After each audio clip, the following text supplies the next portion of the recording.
The road was empty. No cars, no headlights, just gravel and wind, and the kind of silence you only find in the mountains. Ethan had pulled over to check his gear when he heard it. Faint, almost nothing. A cry, thin and broken, riding on the wind. He cut the engine.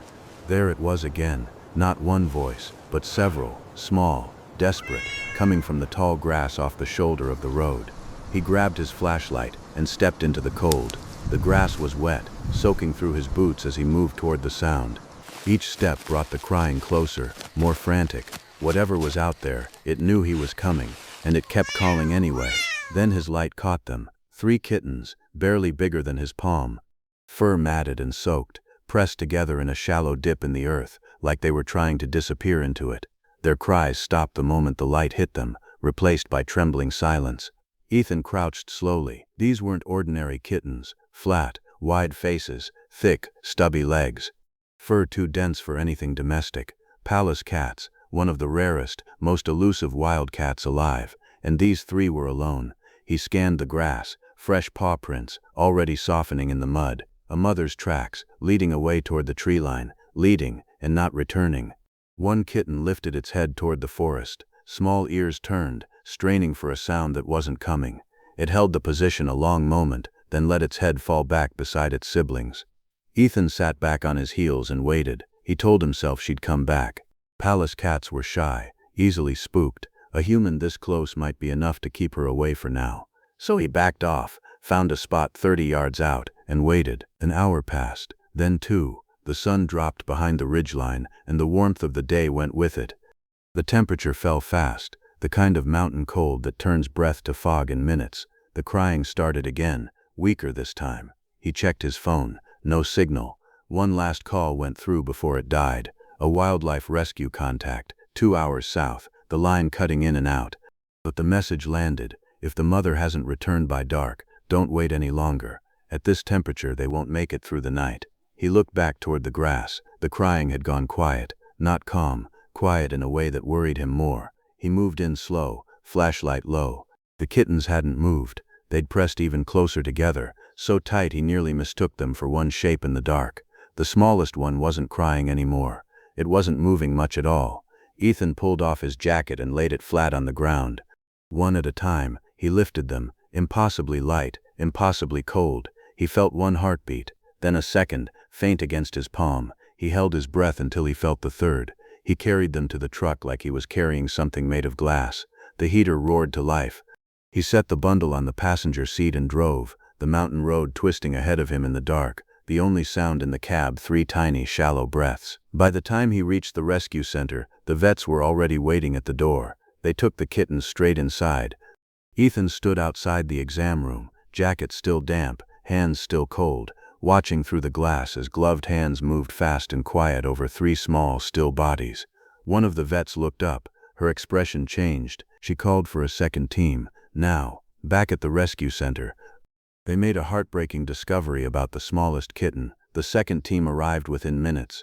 Ethan watched through the glass as they worked over the smallest kitten, voices low and fast, hands moving with the kind of urgency that told him everything without a single word reaching him. The vet finally stepped out. The smallest kitten was severely dehydrated. Her body temperature had dropped dangerously low, low enough that another hour in that grass might have been too long. Her heart rate was faint, weak, but it was still there.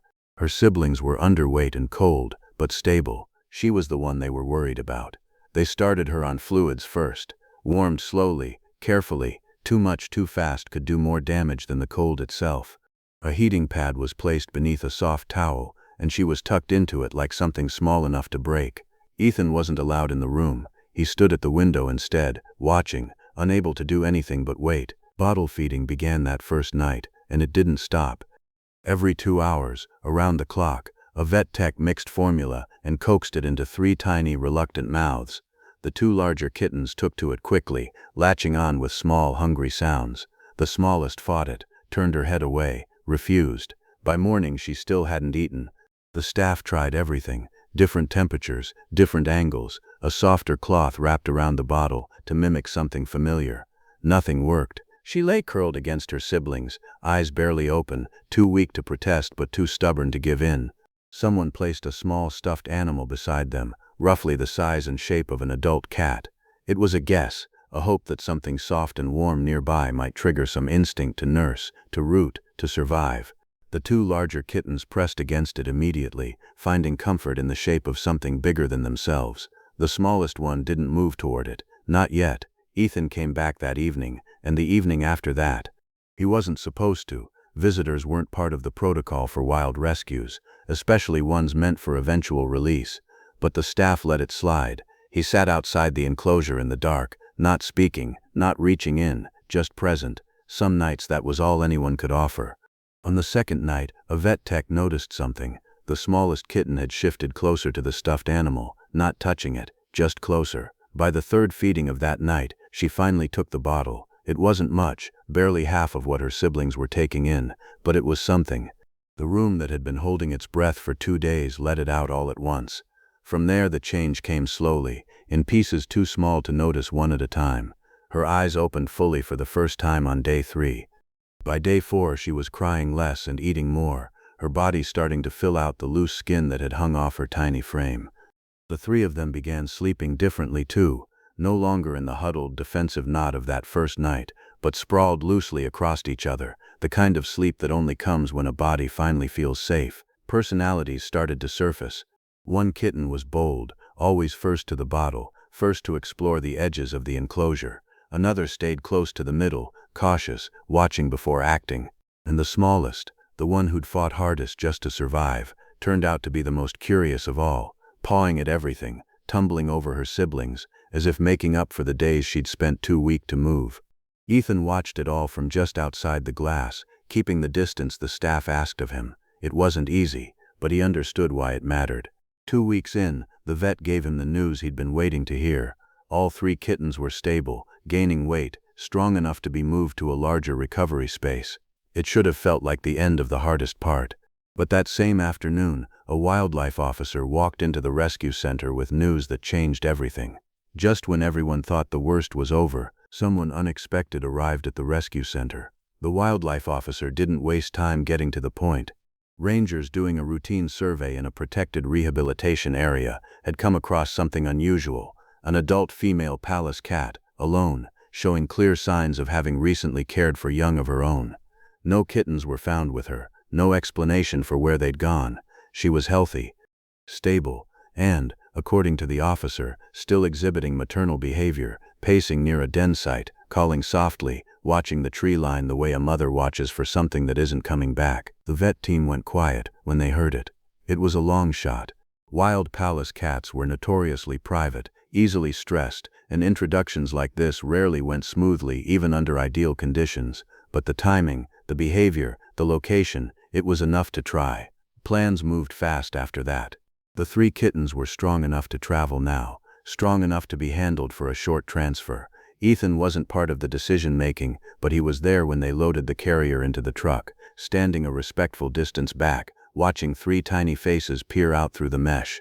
The enclosure was large, forested, built to mimic the terrain these cats would eventually return to. The female was already inside when they arrived, pacing near the back, ears low, clearly aware that something was different. The team set the carrier down at the enclosure's edge and opened it just enough. Then they stepped back. For a long moment, nothing happened. The female stayed where she was, low to the ground, eyes fixed on the open carrier. Her tail moved in short, tense flicks. Every person watching from behind the enclosure fence understood the risk. She could just as easily reject them as accept them, and there would be no controlling what happened next. One kitten stepped out first, the bold one. It moved a few feet, sniffed at the unfamiliar ground, then let out a small, uncertain cry. The female's ears snapped forward. She didn't rush. She approached slowly, low, cautious, stopping twice to simply watch. The kitten cried again, and this time the female closed the last few feet between them. She lowered her head and sniffed. The entire team stood frozen at the fence line, no one daring to move or speak, as if the wrong sound might undo whatever was happening. Then she began to groom it.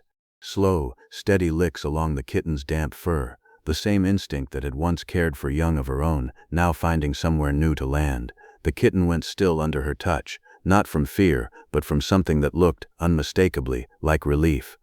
The other 2 kittens came out of the carrier within minutes, drawn by their siblings' calm.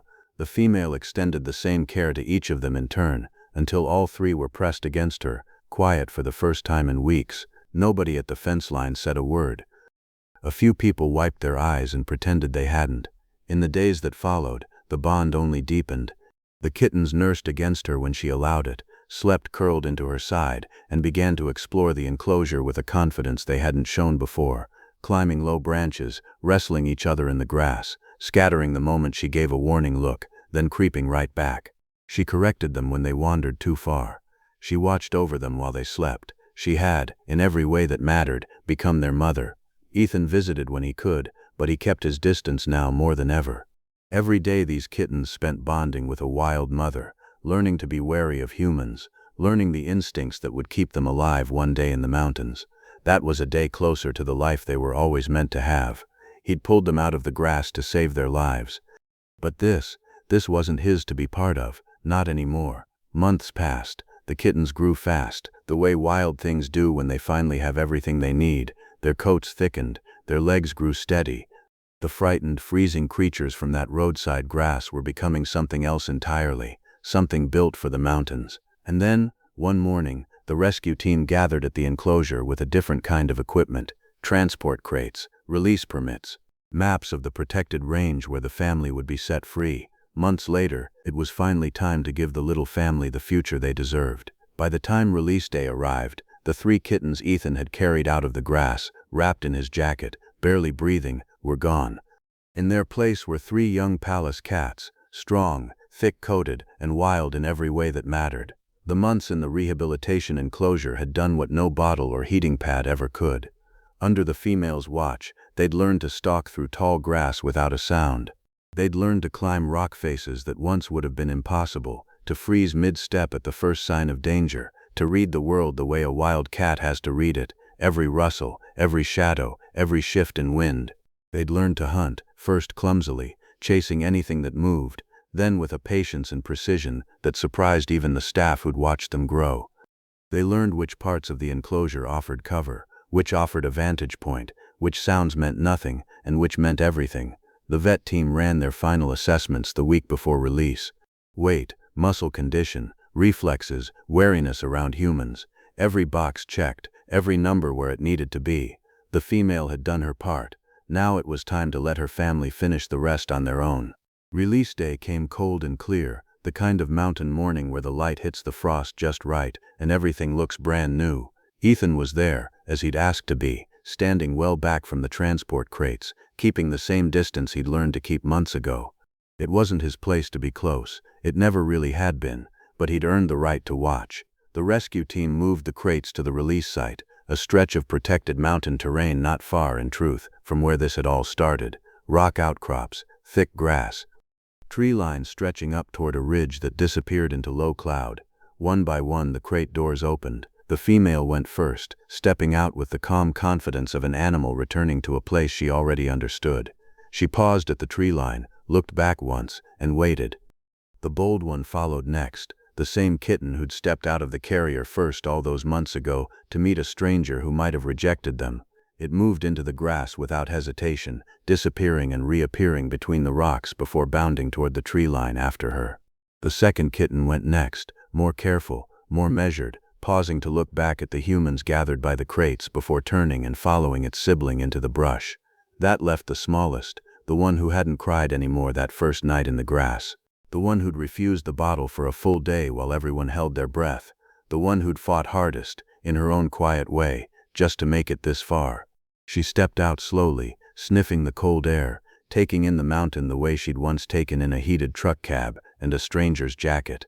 She took a few steps toward the tree line, then stopped. She turned. For one brief moment, her eyes found Ethan across the clearing, still, steady, as if she recognized, in whatever way a wild animal can recognize such a thing, that this man had been there since the very beginning, since the grass, since the cold, since the first faint cry that had no answer. Nobody moved, nobody spoke. Then she turned back toward the mountain and followed her siblings into the wild. The rescue team stood in silence for a long moment after the last of them disappeared into the trees. Someone finally exhaled, someone else smiled, wiping at their eyes in a way they didn't bother to hide.